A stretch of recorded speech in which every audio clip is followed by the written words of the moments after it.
So, the trolley problem is a thought experiment in philosophy which asks, would you give up the lives of five people?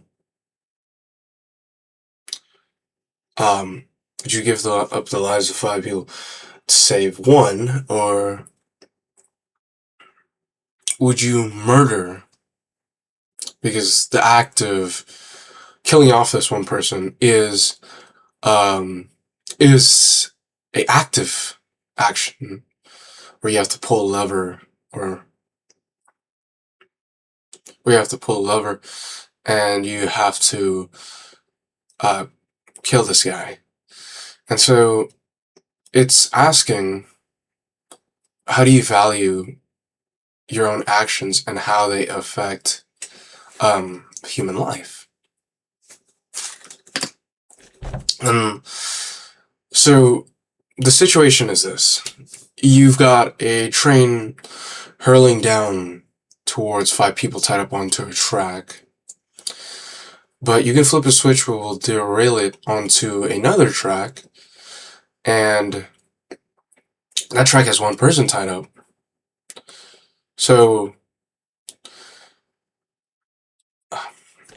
you have a situation where you have five people that will die if you do nothing, or you do something and you kill one person instead. And there's a couple of variations of this. Actually, there's a multitude of variations of this, but I will be talking about three variations, two which are just like thought experiment in of itself, just like the original dilemma, but also one that was aired and broadcasted, and that was a story that was pretty realistic. So we'll start off with the Fat Man.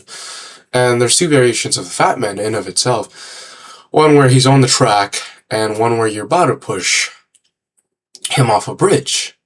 Let's focus on that one. When you're about to push the Fat Man off of the bridge, he will stop the train because of his weight. Unrealistic, I know. But in this scenario, just take it as it is. You will push him in front of you. You will push him off the bridge, and then, boom. He will die.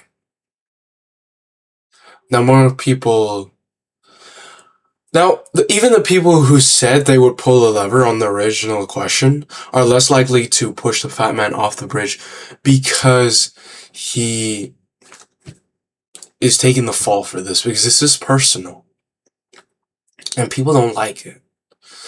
And another variation would be, imagine instead of a random person on the other side of the rail, it is your child. I mean, holy shit. Wow. That's hard. Now that's hard. That's even harder than the original question. And you have to ask yourself, would you kill your own kind? Your own kin? I don't know. And the third scenario is the war scenario, which is in 1954, there was this broadcast in the US where this Korean War commander had a choice to kill his own scouts because there was an army coming along towards his bigger unit. He had an army with him, and he could risk and endanger the lives of that army, which is 500 men, or approve of an airstrike that would kill 20 of his patrol unit men. So why does this matter? One, in life there's scarce resources, Um, and you have to decide who gets them, who dies. Honestly, who dies? In terms of vaccines and who gets organ transplants, you have to decide who gets them. Is it the one who has the most life left to live, or is it the one who suffered the most? And two, you it's just a personal reflection of how you go about solving problems like this. And three, it's if you can ask that question to one person, you can ask that question to many people, and you can get at a meta level, you can understand how society humans about human life. And so there's two philosophies pertaining to this idea. And the first one is utilitarianism, which says that you should weigh the good and bad, and then you should weigh all scenarios, and you should choose the outcome that is the best. And in this, and their best in this scenario, and their best is the sum of happiness. That's how they choose their best. And so there's two types of utilitarianism: act utilitarianism, or rule utilitarian, or rule utilitarianism. And act utilitarianism is how you act in that specific scenario. It's how it's how it affects everything, how it affects in that little act, that what are the actual immediate consequences or long-term consequences of that one specific action. Well, rule utilitarianism is about how everybody acts and how rules in place, moral rules should be applied and principles should be applied to choose the best long-term outcome for everybody. And how can that be? Because maybe you can have something that wins in that specific scenario, but it's not the best choice for every time. And so that a utilitarianist will say, okay, I'm not going to kill that person because that's bad. Killing 5 people? Sorry, I'm going to pull the lever because I won't kill 5 people. I will not risk the life of 5 people. Well, the rule utilitarianist will fall either into one or two categories. They will either choose to value the numerical number of human lives, in which they will pull the lever and kill that one person, or they will say killing is bad, homicide is bad, and I will never kill, where they will not pull the lever at all and just let the 5 people on the truck just die. The second idea or philosophy is hedonism, which tries to minimize pain while maximizing pleasure. And quantitative hedonism is about the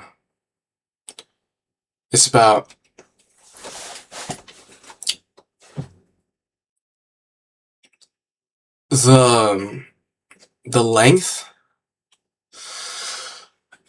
and the amount of pleasure an act can give you, while qualitative hedonism is about, well, it's actually quantitative hedonism added on, and onto it you will add the quality of each hedonistic act. So yeah, I'm sure you've all had that lecture where sometimes 10 good things is not as good as 5 great things.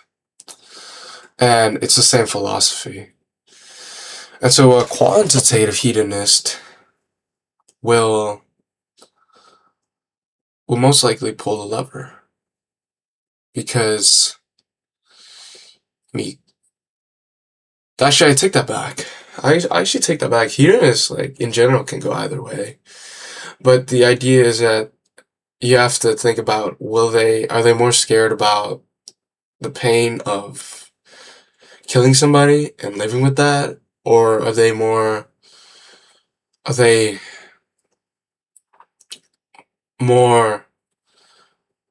okay with the idea of, yes, I killed that person, but I'm a hero. I don't have to live with the thought of, oh, I killed 5 people because I didn't do anything. And so, how does this affect today? There's a few things, but the first thing I'd like to clear up is that we hear a lot about talk about artificial intelligence, and specifically autonomous vehicles, self-driving cars, and autonomous drones. And if you pull a gun at somebody, that's a reaction. Yes, that is your thought, and yes, you could be charged for that. But also, let's say on the road you swerve. I mean, that's a reaction. That's still a decision, but I mean, you didn't have time to think about that. The issue with machines are that these machines are programmed in advance, and they're programmed to make certain decisions in certain scenarios, or they were trained to make certain decisions in different scenarios. So the question is, who will be responsible for these decisions? Who will be responsible for making these decisions in advance? Is it the government? Is it regulators? Is it corporations? Is it a team who will the department for every product who will decide these philosophical questions? Will it be lawyers, legal teams? So the issue is, it's premeditated. It is premeditated homicide. There's no doubt about it. If these machines kill somebody, especially if these machines get to such an advanced level that they can process. Machines are very fast at processing, make no doubt.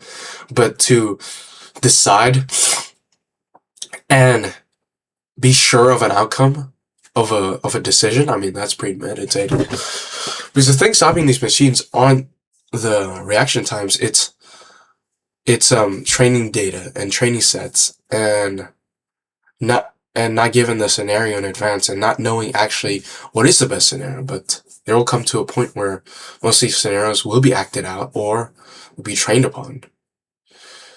And so there's 3 scenarios you want to think about. And I got the first 2 scenarios, which are just traffic scenarios off of TED, which I think were very genius on TED's part. So you have a scenario where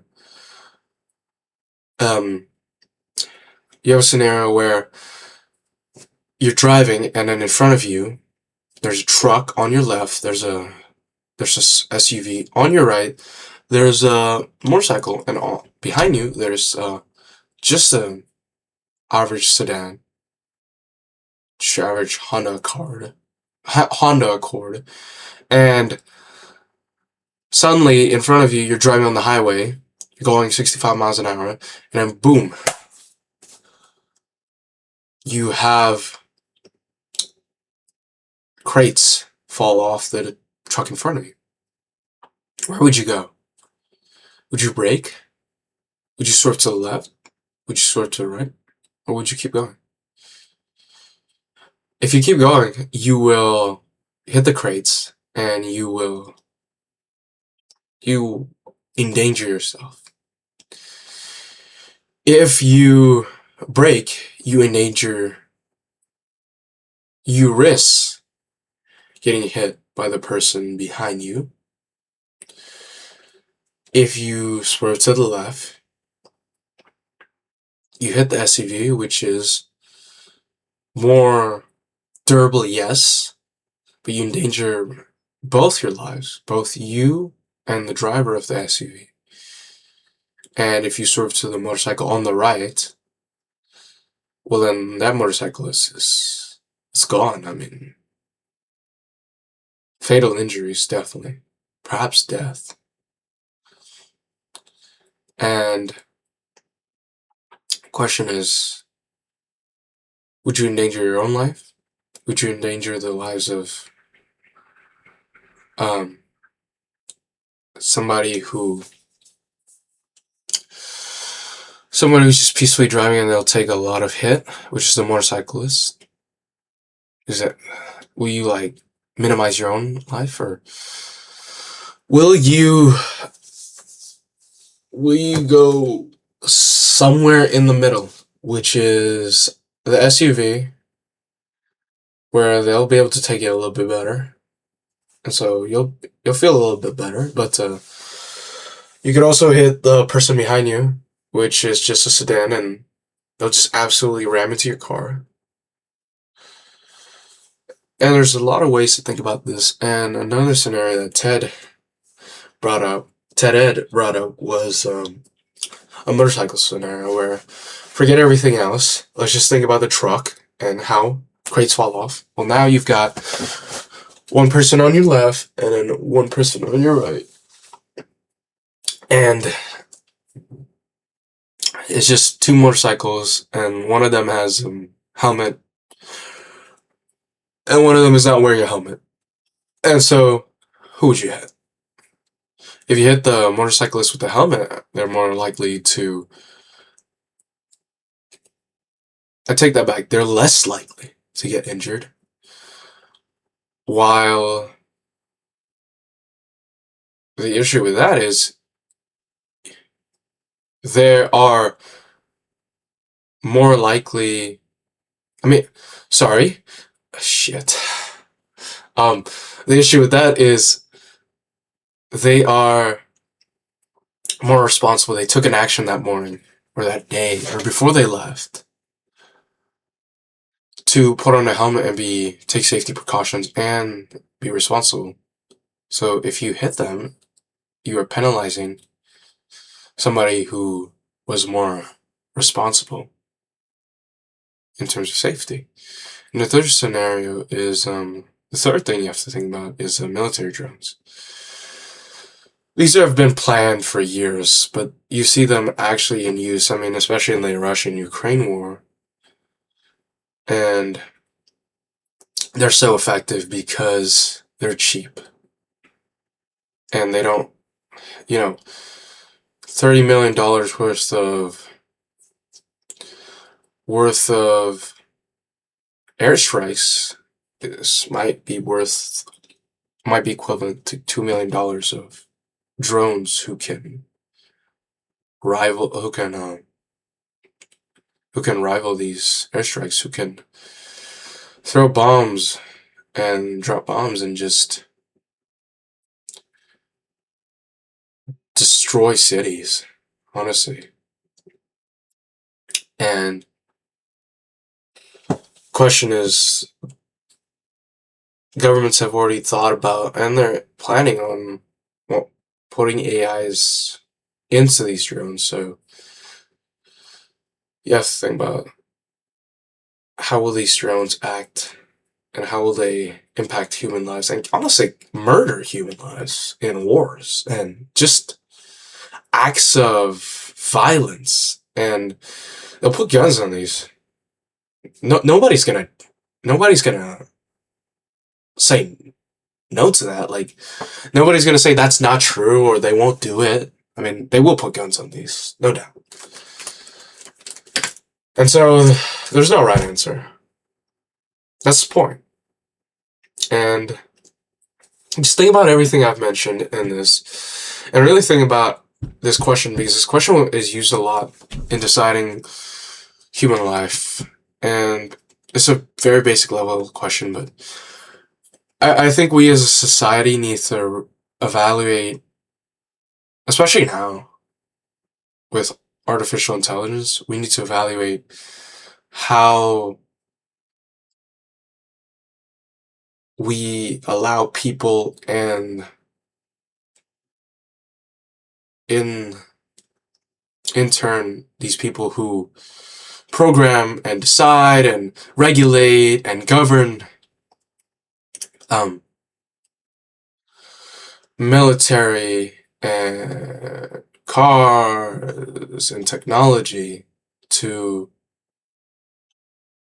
decide how scenarios should be acted out upon and whose life should be valued.